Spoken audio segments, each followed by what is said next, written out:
আজ রান্না করব ফুলকপি। এর স্বাদ কিন্তু দারুণ।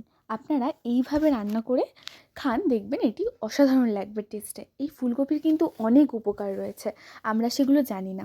ফুলকপি খেলে আমাদের রোগ প্রতিরোধ ক্ষমতা বৃদ্ধি হয়, হজম শক্তি উন্নত করে, ওজন কমাতেও সাহায্য করে। কারণ ফুলকপিতে কম ক্যালোরি ও ফাইবার বেশি থাকায় পেট ভরা রাখে, যা ওজন নিয়ন্ত্রণে সাহায্য করে। এছাড়া হৃদরোগের ঝুঁকি কমায়, মস্তিষ্কের কার্যকারিতা বাড়ায়, হাড় শক্তিশালী করে এবং শরীরে ডিটক্স করে, লিভার থেকে ক্ষতিকর টক্সিন দূর করতেও সহায়তা করে। রক্তে শর্করা নিয়ন্ত্রণ, ইনসুলিন সংবেদনশীলতা উন্নত করে রক্তে শর্করার মাত্রা নিয়ন্ত্রণে রাখে। এমনকি ত্বক উজ্জ্বলতাও করে এই ফুলকপি।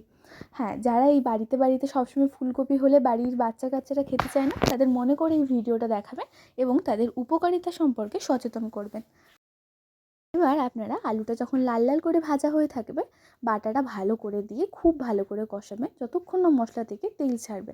মশলা থেকে প্রায় যখন তেল ছেড়ে আসবে, তখন মশলার বাটি ধোয়া জলটা দিয়ে নেবে, দিয়ে আবার কিছুক্ষণ এইভাবে কষাবেন। কষানো হয়ে গেলে আগে থেকে ভেজে রাখা ফুলকপি আর আলু দিয়ে হালকা হাতে নাড়াচাড়া করে নেবেন। প্রায় 5 মিনিট থেকে 10 মিনিট ভালো করে কষানোর পর দিয়ে নেবেন প্রয়োজন মতো জল, যতটা আপনার তরকারিতে ঝোল রাখবেন। তারপর এইভাবে 5 থেকে 10 মিনিট ফুটিয়ে নিলে তৈরি হবে গরম গরম ফুলকপি কষা, যা খেতে দুর্দান্ত।